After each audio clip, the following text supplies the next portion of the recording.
Todos tienen una idea. Todos tienen un sueño que los desvela. Todos tienen un proyecto dando vuelta en la cabeza. Pero muy pocos son los que se atreven a emprender y hacer que las cosas pasen. Pon esa idea en acción. Concreta ese sueño dormido. Saca ese proyecto a la luz. Porque en nuestra universidad encontrarás las respuestas para mejorar la vida de las personas. El mundo necesita espíritus emprendedores. Despierta tu espíritu emprendedor. Ciencias, humanidades, artes. Admisión 2019. Universidad Mayor para espíritus emprendedores. Hola, buenas tardes, estimados alumnos y alumnas de Puntaje Nacional de nuestras clases de Química. Hoy día tendremos nuestra clase final de Química. Y antes de empezar, como siempre, les pido que me avisen si es que estamos funcionando todo bien, que me manden un mensajito en el chat, que me confirmen si es que me escuchan, me ven y no hay problemas. Ya, gracias, don Sebastián, que ya nos tiene acostumbrados a...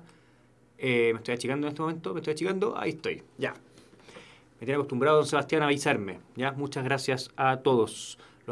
Aprovecho de saludar a los que están unidos ya en el chat, y a los que están siguiendo, y a los que han seguido nuestro módulo electivo de Química. Hoy, como les decía, nuestra última final, nuestra clase final.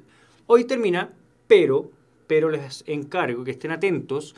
La próxima semana no vamos a tener clases de Química, porque vamos a tener una clase doble de Biología. En Biología estamos un poco más atrasados. Pero el último viernes antes de la PSU vamos a tener nuestra clase resumen. Y además vamos a practicar un par de ejercicios del 2019, los más difíciles del modelo 2019. Voy a responder algunas dudas que me han enviado. Les aprovecho de decir que están a tiempo de enviarme cualquier duda, cualquier cosa que yo haya explicado mal o cualquier cosa que haya quedado media coja. Por favor, envíenmela y así puedo corregir en la última clase o reforzar en la última clase. Y además, lo que me interesa hacer también en la última clase es ver el orden, posible orden o probable orden de las preguntas que nos van a preceder en la PSU. Así que eso es muy importante porque nos va a permitir ordenarnos y ir rápido eligiendo nuestros temas, ¿ya? Ir predispuestos a responder las preguntas. Ya, el tema de hoy es reactividad nuclear parte 2. La parte 1 nosotros avanzamos bastante la semana pasada.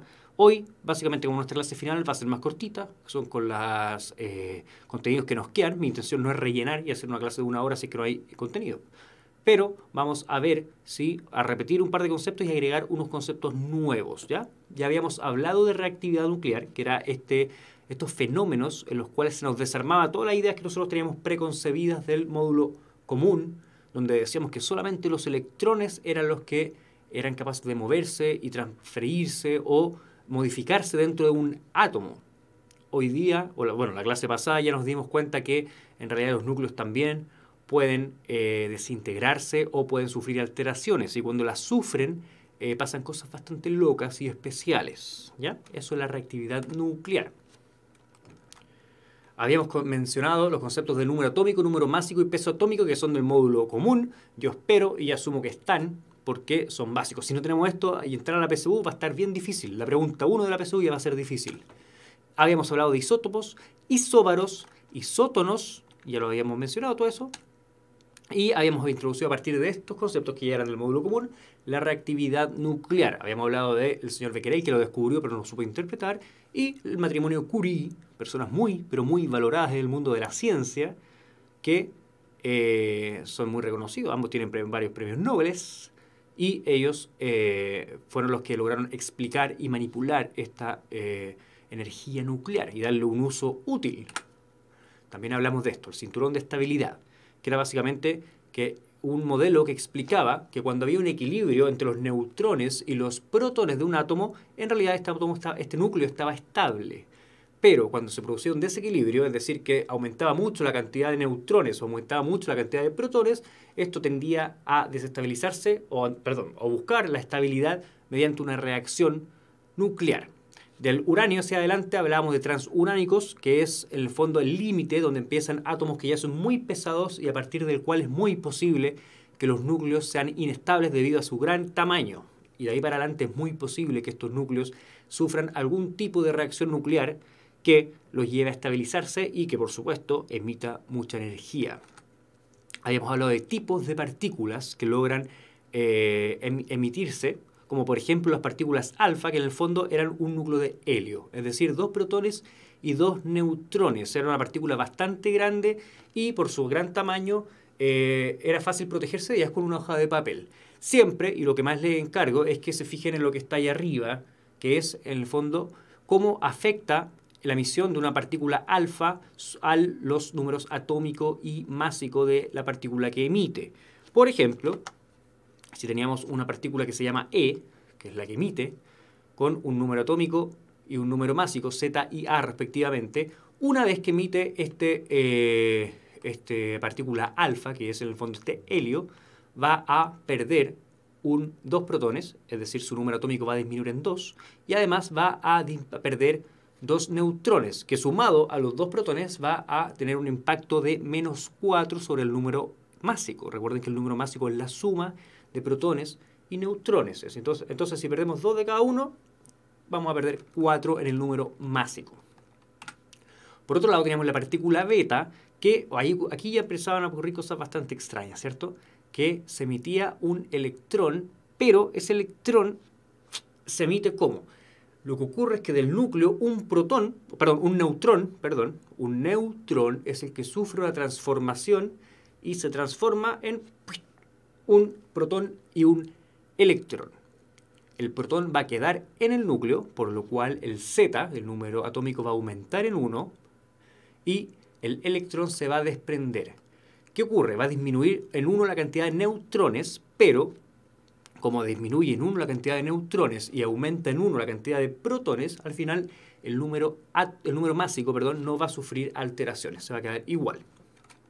Y por otro lado teníamos los rayos gamma, que eran una emisión electromagnética muy poderosa, que al ser una emisión electromagnética no necesita un medio, no tiene masa, y por lo cual es muy posible que atraviese cualquier superficie. De hecho, hay que construir muros bastante grandes para protegerse de ellas. Pero esta emisión no altera los números atómicos ni másicos de la partícula que lo emite. Así que básicamente queda igual. ¿Ya? Nunca ocurrían 2 tipos de emisión simultáneamente. Eso a modo de repaso. También habíamos hablado de conceptos como el de fisión nuclear, donde básicamente ocurría el rompimiento de un núcleo, ¿ya?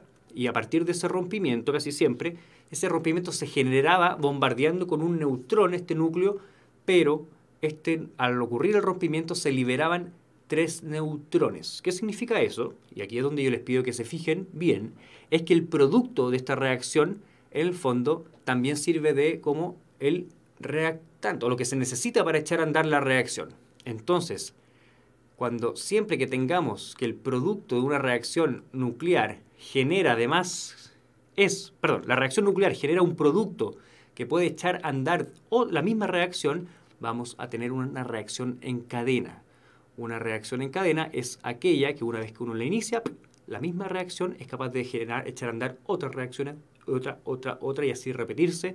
Y básicamente es el principio de las bombas, que fue uno de los usos que también vimos que se le puede dar a la fisión nuclear. Entonces, a modo de resumen, la reacción en cadena, o uno de los requisitos para tener una reacción en cadena, es que el producto de una reacción nuclear también tenga permitido o pueda iniciar de nuevo esta reacción. También tenemos la fusión nuclear, que no ocurría en la Tierra, en la cual 2 núcleos ligeros o pequeños se unían y formaban un núcleo más grande, y con eso emitían mucha, pero mucha energía. No sabemos si es bueno o malo que no se pueda en la Tierra. Sería muy bueno si lo pudiéramos usar como una fuente de energía, pero cuando se descubrió la fisión nuclear, no solamente se ocupó para eso, también terminó inevitablemente en un uso bastante negativo. Así que no sabemos si es bueno o malo que la fusión todavía no se logre en la Tierra, ¿ya? Pero el Sol nos alimenta con su luz y su calor gracias a la fusión nuclear. Y este concepto que era muy importante, decaimiento radioactivo, que era básicamente cómo nosotros íbamos a entender que la sustancia iba a dejar de emitir. Íbamos trabajando de a mitades, porque en el fondo había un concepto que era el tiempo de vida media, que era lo que nosotros podíamos medir, y este tiempo de vida media era aquel donde nos íbamos a ir quedando con la mitad del reactivo que teníamos en un comienzo. Por lo cual, si yo digo que tarda 2 minutos el tiempo de vida media, significa que si tengo 100, en 2 minutos voy a tener 50, en 4 minutos voy a tener 25 y así sucesivamente, y con eso voy a poder calcular cuánto queda de una sustancia, cuánto sigue emitiendo de una sustancia radioactiva después de un tiempo determinado. Los reactores nucleares, que eran estas centrales en las cuales se producía energía nuclear a partir de la fisión nuclear, en las que trabajaba Homero Simpson, y si bien tiene un alto rendimiento, ha existido un par de casos, hay que ser justo en decir que fue un par de casos donde las cosas se escaparon de las manos y los resultados fueron desastrosos, pero es un par de casos de miles de centrales nucleares que ha habido en el mundo. También las bombas nucleares, que también ha habido un par de casos, pero en este caso todos han sido nefastos, un uso bastante descriteriado de la energía nuclear, de la fisión nuclear, para ser precisos, que generó la muerte de miles de personas. La irradiación de los alimentos, que era un uso que yo dije que no era muy ocupado, pero podíamos desinfectar los alimentos mediante radiación, obviamente cantidades muy controladas. Este uso, que es muy importante y muy útil, que es el de los tratamientos médicos, en los cuales una persona puede inyectar una sonda radioactiva que sea capaz de unirse a una parte específica del cuerpo, marcarla y después ver en una imagen dónde está distribuida esta sonda radioactiva.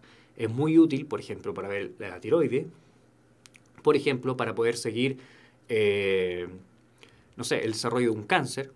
Es muy útil. Hay una tomografía que se llama tomografía por emisión de positrones, también conocida como PET, que en el fondo lo que hace es marcar específicamente los tumores y se ocupa en el diagnóstico del cáncer utilizando la radiación.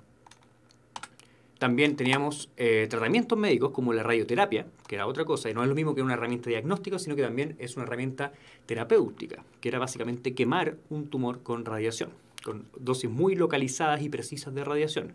A diferencia de la quimioterapia, la radioterapia no produce tantos efectos negativos o que sean nefastos. Por ahí me pregunta Axel, ¿si sale positrones en la PSU? Sí, y vamos para allá. Ahora vamos para allá.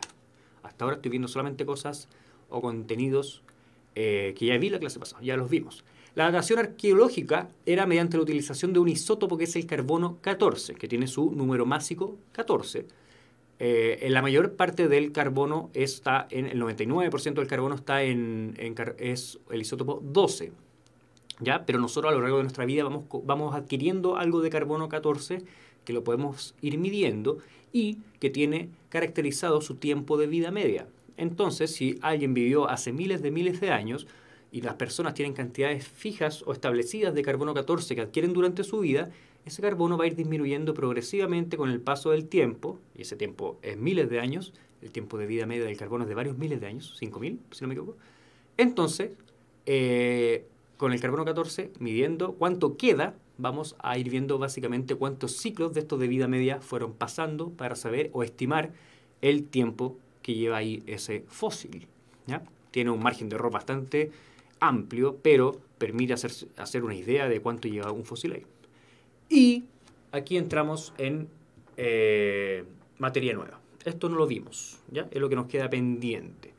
Los fenómenos nucleares, que nosotros ya habíamos hablado de tipos de emisión, pero los fenómenos nucleares los podemos definir como qué es lo que pasa, o fenómenos, son cosas que pasan en reactividad nuclear.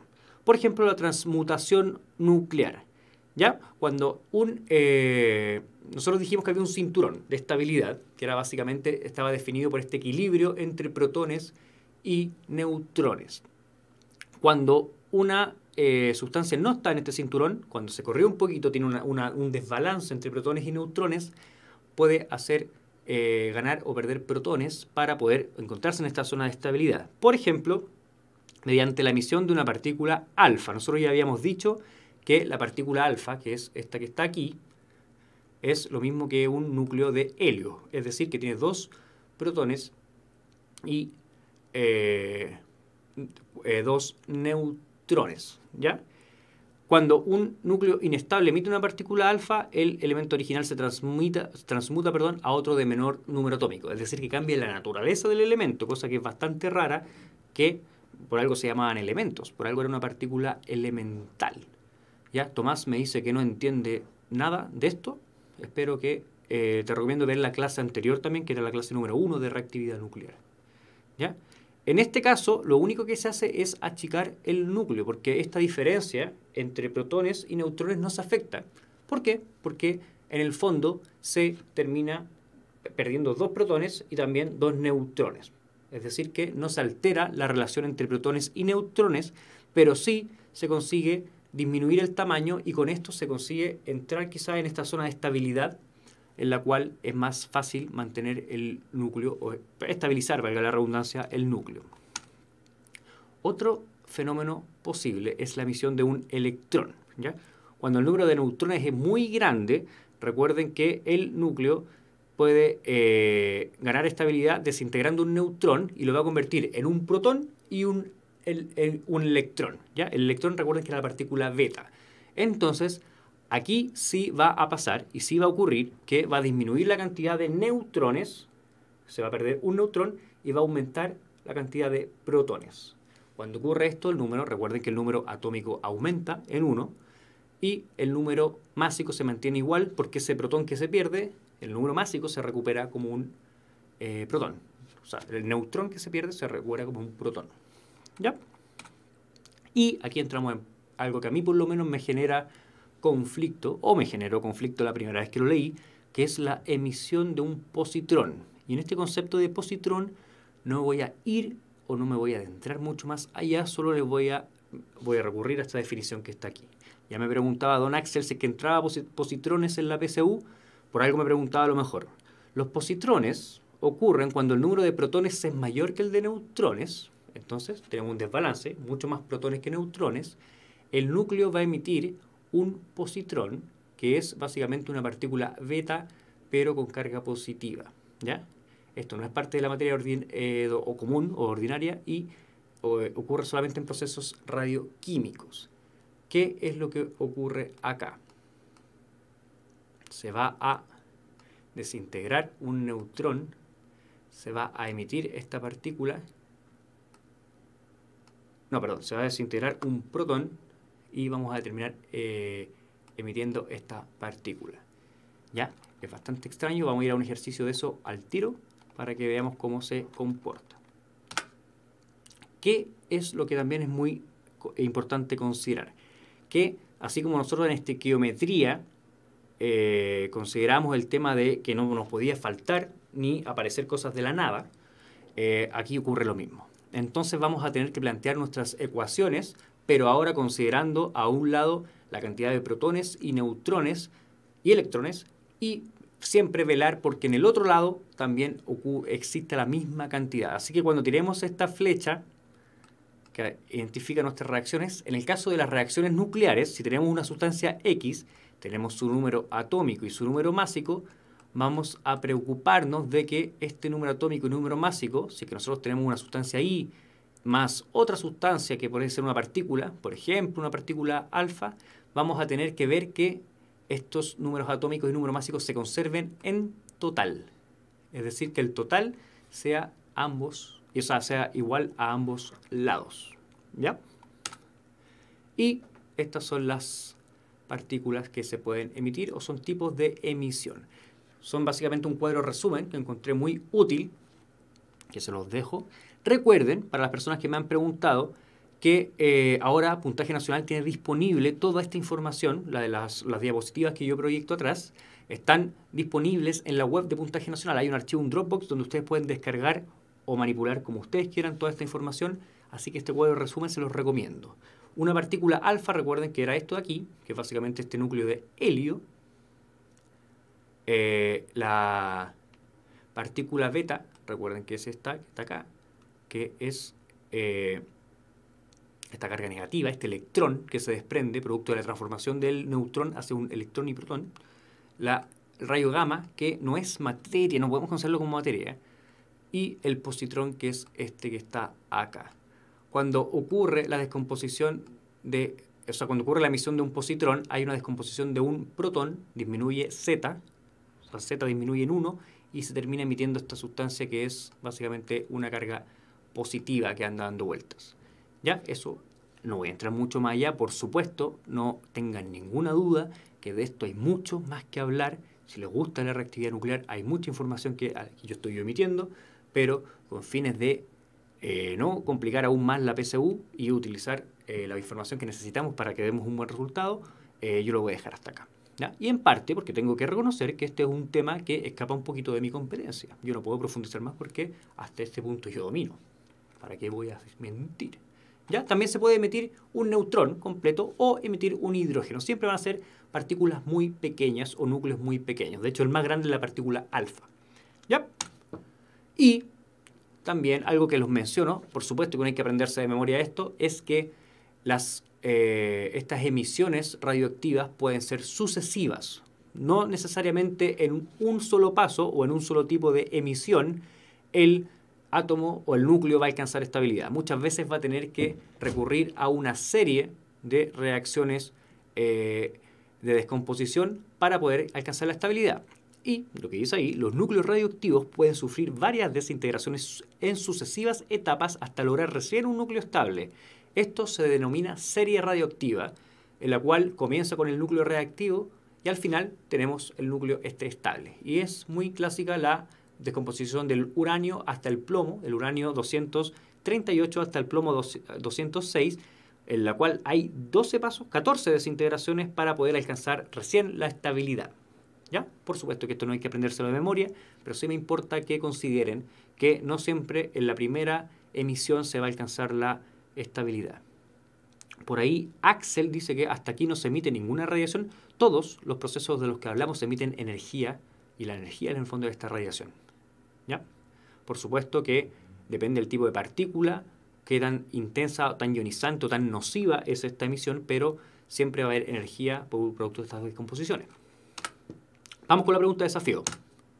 Considerando el siguiente proceso de desintegración radioactiva, ¿qué tipo de radiación debe emitir X para que Y tenga una carga nuclear mayor que X? Se las dejo, les doy como siempre un tiempo para que puedan responder.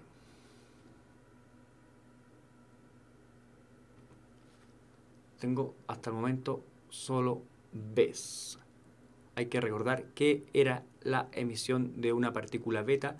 Es una descomposición de un neutrón que se transforma en un protón, por lo cual el número atómico va a aumentar y es B, una partícula beta, la cual va a tener en el fondo esta característica donde el I va a tener una mayor carga nuclear que el X, o el estado final va a tener una mayor carga nuclear que el estado inicial. Sebastián pregunta, ¿cuántas clases más van a haber? Ninguna. O sea, va a haber una clase más de resumen, pero esta es nuestra última clase con contenido. ¿Ya? No significa que no tenga contenido la de resumen, pero va a tener un conjunto de todo lo que hemos visto y además va a tener el orden o el posible orden de la PSU del electivo química. ¿Ya? La próxima clase no tenemos clase de química, o sea, la próxima semana no tenemos clase de química, vamos a tener clase doble de biología. Esa fue la pregunta de desafío de la Universidad Mayor. Vamos con esta. ¿En cuál de las siguientes reacciones nucleares se produce una emisión de radiaciones alfa? Esta pregunta, por más que a veces nos complique, a mí por lo menos siempre me ha hecho mucho ruido ver este tipo de reacciones. Para mí que estudié química más convencional, me cuesta ver que un elemento se transforme en otro, me choca. Y además me cuesta ver esto, ¿sí? No estoy acostumbrado a hacerlo. Entonces, aun cuando nos choque esto, tenemos que recurrir simplemente a la definición, y en este caso es pensar en qué es una partícula alfa. Una partícula alfa es un núcleo de helio, es decir, 2 protones y 2 neutrones. El número atómico va a ser la suma de protones y neutrones, es decir, 4 en este caso. Por lo cual, la única alternativa que en este caso nos representa esa opción es la que contiene este helio de acá, ¿ya? Que es la letra A. Todos creo que estuvieron muy, muy bien. Le agradezco a don Sebastián por decirme que he aprendido mucho con estas clases. Espero que así sea. Estamos haciendo el mayor esfuerzo. Deseo que este es el último año que vea estas clases. Que el próximo año esté en la universidad en lo que usted quiere. Vamos con esta pregunta. En la reacción nuclear que está aquí, X corresponde a un electrón, un protón, un neutrón, un fotón o un positrón. Estas preguntas siempre les menciono, me gusta decirles, estas preguntas son de un modelo DEMRE oficial. Así que este es el nivel de dificultad más o menos en el que se va a trabajar en la PSU, o esperemos que se trabaje de esta forma, para poder hacernos una idea. Les aseguro que pueden existir preguntas mucho más difíciles de reactividad nuclear. Aun cuando no estoy seguro. Yo no trabajo con eso, nunca me ha tocado explorar esta fase, esta área. ¿Ya? Como les decía, tenemos que contar que en el fondo la cantidad de protones y neutrones a ambos lados de la reacción sea la misma, es decir, que no aparezca nada. ¿Cómo lo vamos a hacer? Yo lo que haría sería sumar el Z o el A de todas, absolutamente todas, los integrantes de los reactantes y los productos. Es decir, sumar, por ejemplo, los A de este uranio y este neutrón, que sería 235 más 1, sería 236, y el Z, que en este caso es 92, ¿verdad? 92. ¿Y qué pasa al otro lado? Al otro lado tenemos una incógnita, que todavía no la vamos a considerar porque es incógnita, y vamos a tomar estos de aquí. Vamos a hacer lo mismo. Z y A. Si tomamos los dos Z, tenemos que sumar 56 más 36, que es 92, si no me equivoco. 92, ¿sí? Creo que sí. Y A, que con lo que tenemos aquí, es decir, con este bario y con este criptón, nos va a dar 233. ¿Qué nos dice esto? Nos dice que el Z es igual a ambos lados, el Z total, así como está. Entonces, en esto que yo tengo marcado con estos corchetes, hay la misma cantidad de protones, ¿sí? Así que no hay problema. Pero el A, en estos dos corchetes que tenemos, no es igual. Es decir, que nos faltan neutrones. Recuerden que el A es la suma de protones y neutrones, pero ya confirmamos que los protones están bien. Así que si nos faltan neutrones, tenemos que ver cuánto nos faltan. Y 236 menos 233 es 3. Es decir, que hay 3 neutrones que se nos perdieron y que están en esta zona de acá. Entonces, si 3x corresponde a 3 neutrones, podemos concluir que x corresponde a un neutrón, que es la alternativa C, que está ahí la alternativa correcta. ¿Ya? Ejercicio 4. ¿Cuál de las siguientes ecuaciones nucleares origina una reacción en cadena? Le agradezco el piropo, don Hans. Muchas gracias. Andaba con la autoestima más o menos porque el corte de pelo me quedó más o menos, ¿no? Sí. Mando saludos a la peluquera, que no queda tan conforme. ¿Cuál de las siguientes ecuaciones nucleares origina una reacción en cadena? ¿Ya? Tenemos básicamente el requisito que nosotros habíamos planteado, que yo le había dicho, que una reacción en cadena es aquella donde en el estado final tengo todo lo necesario para volver al estado inicial y hacer en el fondo esta retroalimentación. Es decir, que los productos son capaces de iniciar una reacción desde el principio. En este caso, lo que tenemos que buscar para ver si tenemos una reacción en cadena es que lo que se necesita para un comienzo, que en este caso es este neutrón, recuerden que las fisiones nucleares parten con el bombardeo de un neutrón, este neutrón lo encontremos también en los productos. Entonces, si se dan cuenta, esta es la única alternativa del producto que está aquí, que son estos neutrones, podrían perfectamente volver a ser parte de los reactantes y volver a iniciar las veces que sea necesario esta reacción. ¿Ya? En ninguna de las otras alternativas tenemos eso representado. ¿Ya? Espero que lo vean. Era mucho más simple de lo que uno piensa a simple vista, pero eso es lo que define una reacción en cadena. Esta, dada la siguiente serie de desintegraciones radioactivas, y hay, en este caso, 3 desintegraciones. Recuerden que la serie radioactiva era cuando ocurría más de una desintegración o más de una emisión para poder alcanzar la estabilidad. ¿Cuál de las siguientes opciones presenta correctamente los números másicos y atómicos de Z, que es el último estado de acá? Entonces, básicamente, tenemos que ir siguiendo la pista para pillar cuál es el estado final, el último eslabón de esta serie radioactiva. Ya. ¿Alguien que dé la respuesta por ahí? Tenemos primero la emisión de una partícula alfa. nosotros sabemos que una partícula alfa es la emisión de un núcleo de helio. Este núcleo de helio, en el fondo, es 2 protones y 2 neutrones.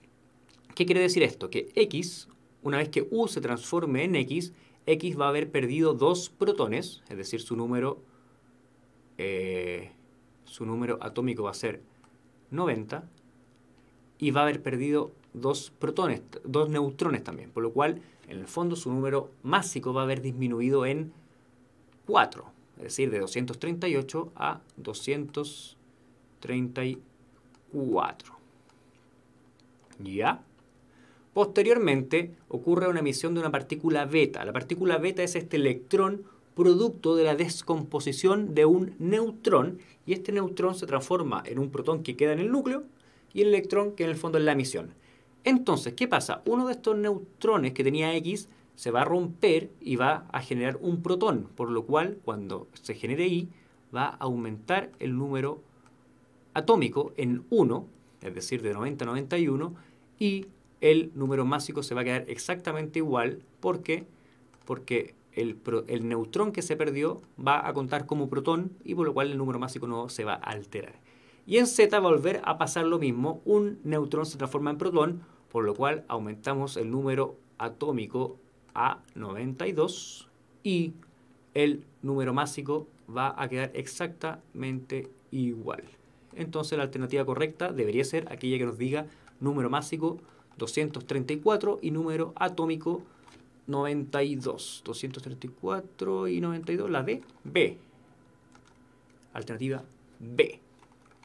¿Ya? Hay que estar muy, pero muy despierto con la matemática acá. Además de los conceptos de tipos de emisión, con la matemática no nos vayamos a equivocar en un numerito que nos va a echar a perder el ejercicio. Irradiando átomos de un elemento X con partículas alfa, se puede obtener oxígeno 17, que es el que está ahí, y la liberación de un protón. De acuerdo a esta información, el elemento X corresponde a... Ya, nadie lo ha visto, ¿cierto? No me puedo mover, nadie lo ha visto. ¿Qué es lo que nos plantea esto? Irradiando átomos de X, tenemos X, que no sabemos su número atómico ni másico, lo desconocemos completamente, más partículas alfa, que en el fondo es este neutrón, este núcleo de helio, que va a tener un número atómico de 2 y un número atómico de, un número másico, perdón, de 4. ¿Ya? Y esto se transforma en oxígeno 17, es decir, que su número másico es 17 y su número atómico 8, más un protón. Y en el fondo vamos a ponerlo como 1 y 1. ¿Estaría bien eso? ¿Sí? ¿Solo el protón? Ya. Entonces, tenemos que hacer... Ahí nadie tiene la respuesta. Tenemos que hacer esto que yo les decía, de hacer calzar esto.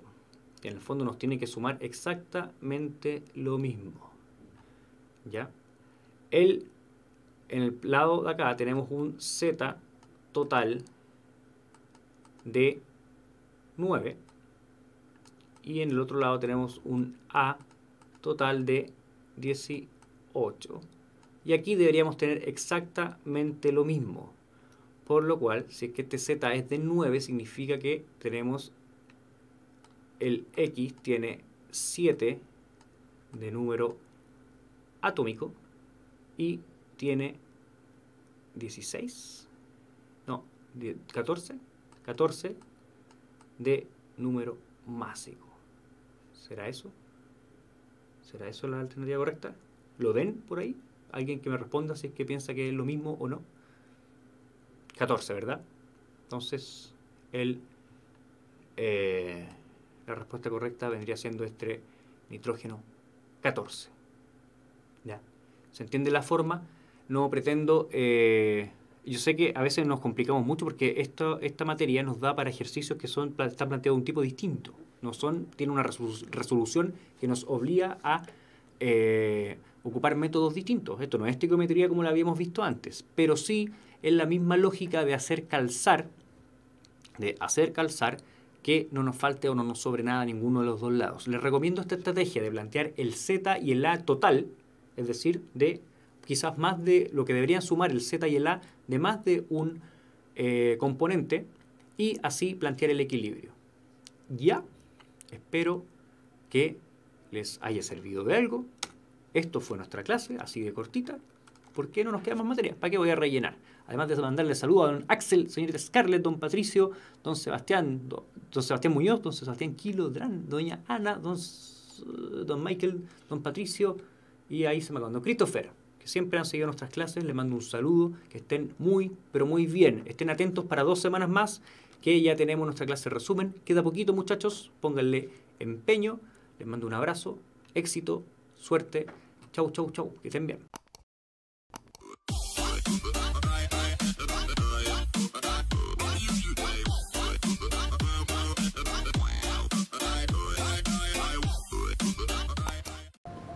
Todos tienen una idea, todos tienen un sueño que los desvela, todos tienen un proyecto dando vuelta en la cabeza, pero muy pocos son los que se atreven a emprender y hacer que las cosas pasen. Pon esa idea en acción, concreta ese sueño dormido, saca ese proyecto a la luz. El mundo necesita espíritus emprendedores. Despierta tu espíritu emprendedor. Admisión 2019. Universidad Mayor para espíritus emprendedores.